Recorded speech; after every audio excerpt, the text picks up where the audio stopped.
Well, hello there, YouTube, and welcome to a couple degrees warmer, 22 degree of, what are we, Wednesday?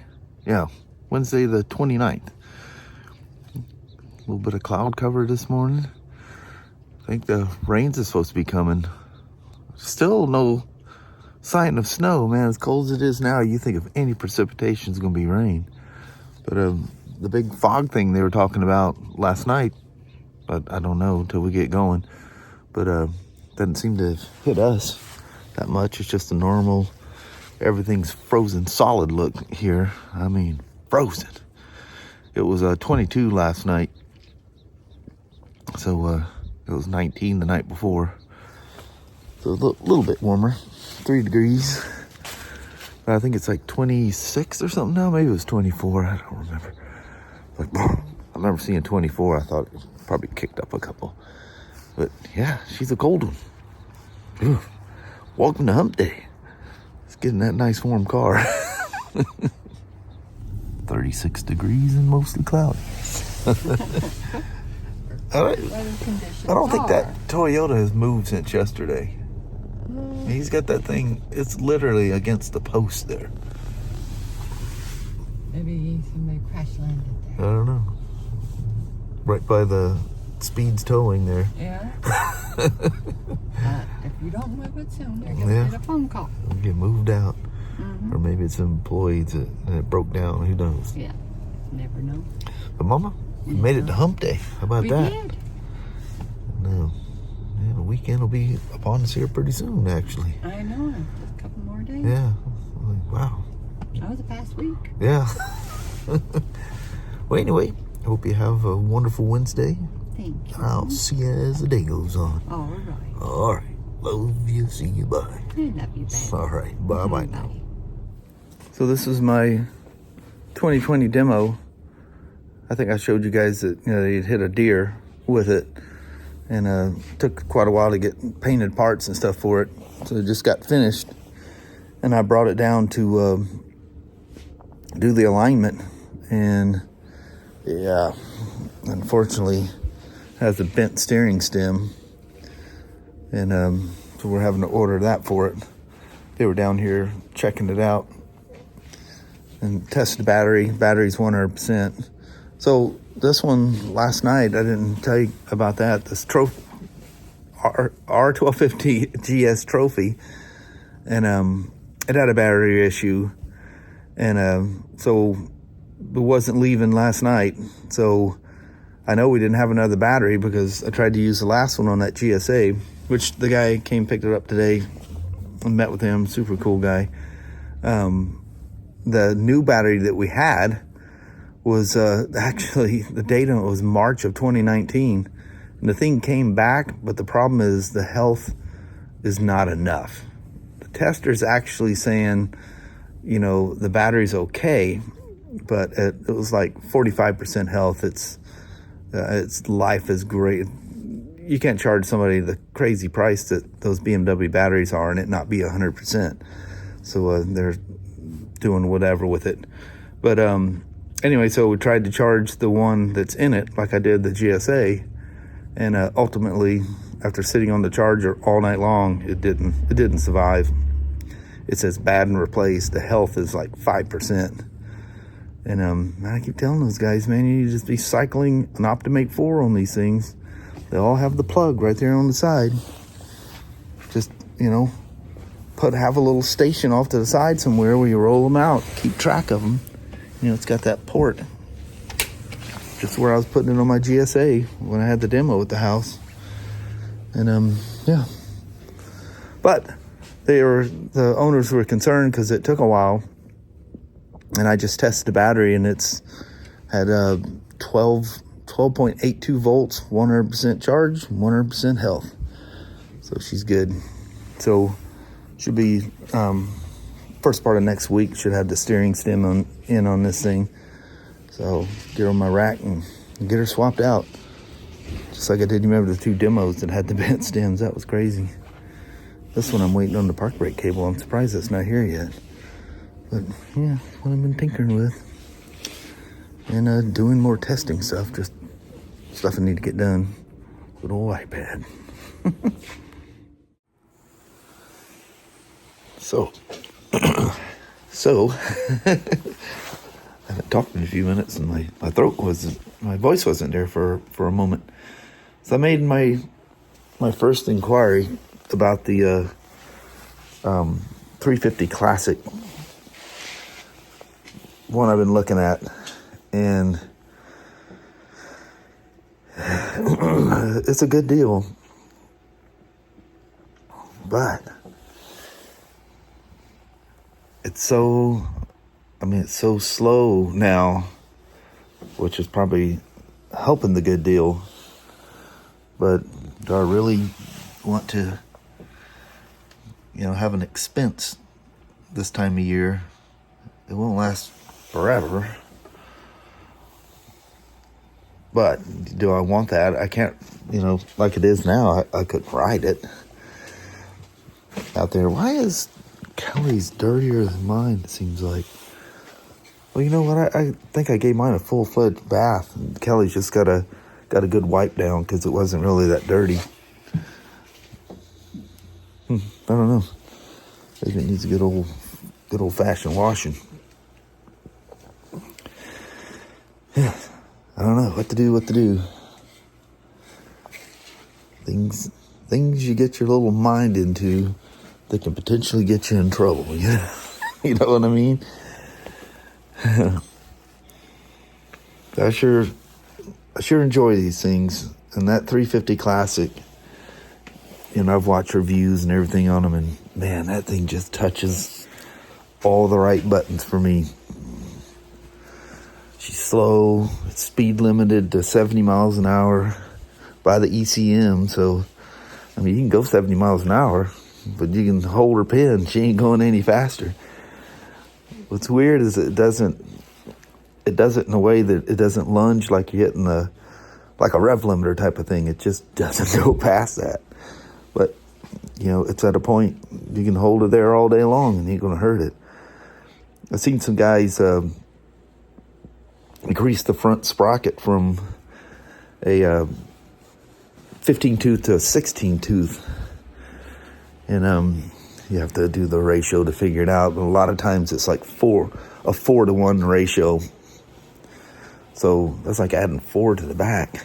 Well, it can be more or less, but usually on an average it's like 4 teeth in the back. So adding a 16 would be like taking 4 away in the rear. You make that change with the rear sprocket, and it's very visually changing. Remember, all the stuff went back and forth with the sprocket on this, and ultimately, technically, we still got it wrong. I had to take the chain. I couldn't leave the chain guard on there. So, anyway, even on my birthday, Ryan was asking, are you okay with that gearing? Well, he's already gone to a lot of expense because he could find the sprocket, but it didn't have that inner diameter, remember? And he had a machine shop hog that thing out to make it work. So I can't ask him to do any more than he's done. If I want to change something, it's up to me to figure it out. But he has ways and means to that stuff, it seems, with his contacts and stuff, because he's done so much with cars and trucks and stuff like that, making modifications. I'd literally have to get another battery charger. And I got these, look, there's 3 of them stacked up right there. And there's two more there, one against the wall, another one against that wall. And there's 2, there used to be 3 over here. And, well, wait a minute, there is 3. Got that one sits there. I need to get that thing in a different place. If that charger for some reason went defunct on me, it could, it can melt my seat, or worse. They need to be in a safe place should they go defunct. You never know, and lightning storms and stuff like that, strange things can happen when you least expect it. But that now, I got enough room. I can I can walk, but the only thing I can't walk between is the GT 650 and the Suzuki 650, just because of how I've got it lined up.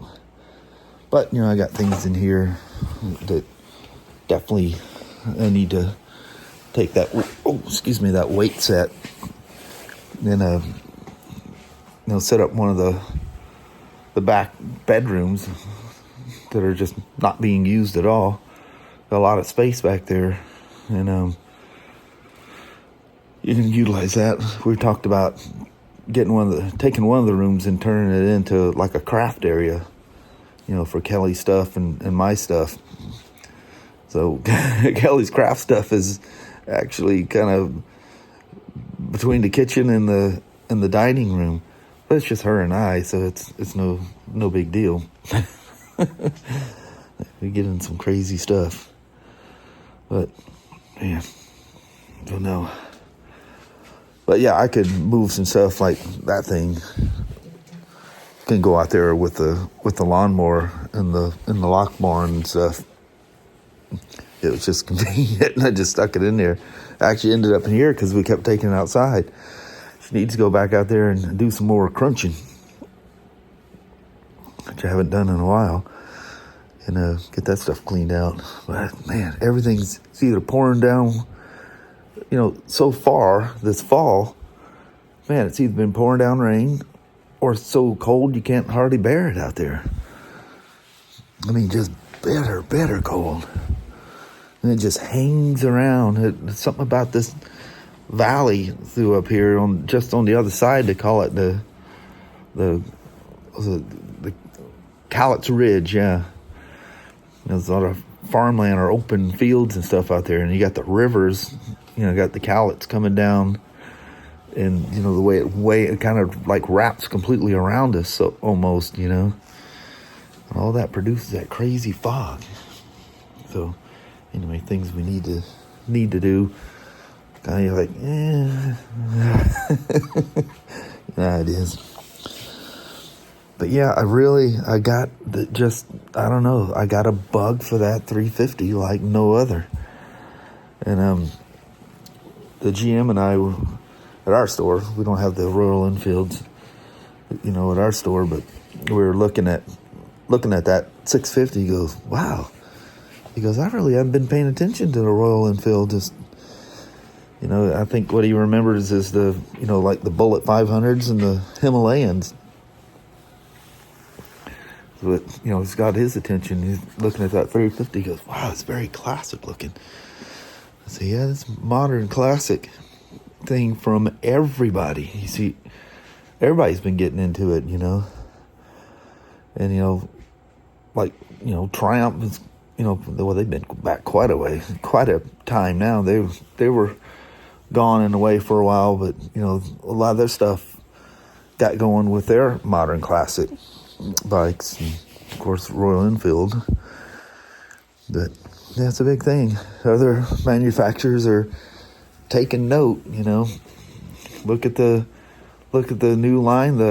Basically the R9T is gone. You know, now it's a R12 9T and an R12. There's some pretty wild looking bikes in there. Tim was going, man, I'm glad I got my R9T when I did. He goes, I'm not sure. He's kind of like me. He kind of likes the old school look of things, you know. That R9T, it just, you know, it's what BMW refers to it as their heritage line of bikes. You know, kind of looking back to an older time and you know, and like that R9T motor, it's that old air oil cool. It's weird to call that old.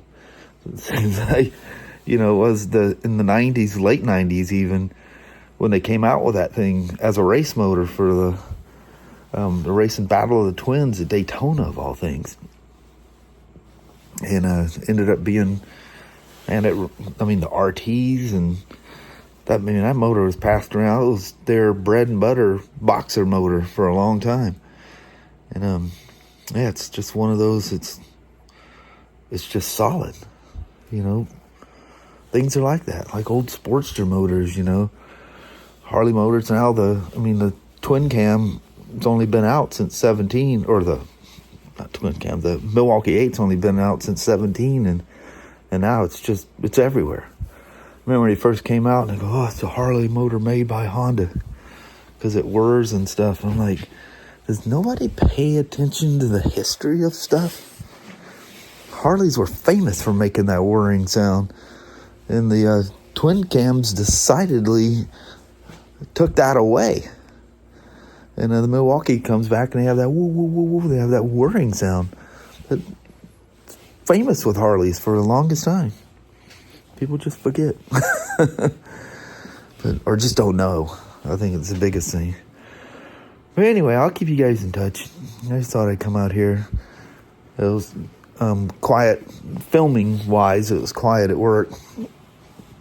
And I figured, I was going to talk about motorcycles at work today, but a couple things didn't work out.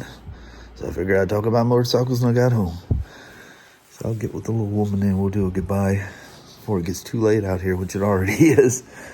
But anyway, thanks for hanging around, listen to me babble about Royal Enfield and modern classic motorcycles.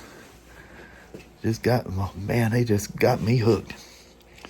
Alrighty. Well, hello there, YouTube. God, it's not as cold as it was last night. It's up a click or two. It's 30 degrees out here. What was it, 27 or 26 last night? Yeah. It was cold. I'm tired of cold. Yeah, it's just flat being cold. Trying to keeping the doors shut at the shop. Trying to get two words into one. It's an ongoing thing. I go up to see somebody up in service or Kelly about something in parts, and you're sitting there, and the back door is just wide open. I know it. And the cold air is just pummeling inside there. So you go over there and you shut it, and the next person walks in, just walks right through and just off and gone. They're in their own little world. I'm going to follow them all home and open all their doors and windows. Yeah, man. If you were myself as a kid at home, you'd get your butt tore up over something dumb as that. Yeah. But if they paid a portion of that heating bill, yeah, they would keep that door shut. There should be a payroll deduction for excessive stupidity leaving doors open. Yeah. But it doesn't change. In the summertime, when it's scalding hot out, they open them up and all the heat comes rolling in and destroys all the air conditioning. I know. It's just kids. Yeah, they don't care. Yeah. But anyway, I think on that, we're going to call it a night. Go in there and do like the dogs and cuddle somewhere. I know. They look so comfortable and all cat rolled, and there's like, Yes, they are all cool. They like the nice warm house. Mm-hmm. But I think on that, we're going to roll. Alrighty, well, thank you guys so much for watching. We really do appreciate it. We will talk to you tomorrow. Same smoke time, same smoke channel. Don't forget to give a thumbs up, and you guys have an amazing Thursday or Friday. Yep. Forgot what day I was I had to think over, sir. I did. All right. We'll see you then. Thanks for watching. Bye-bye now.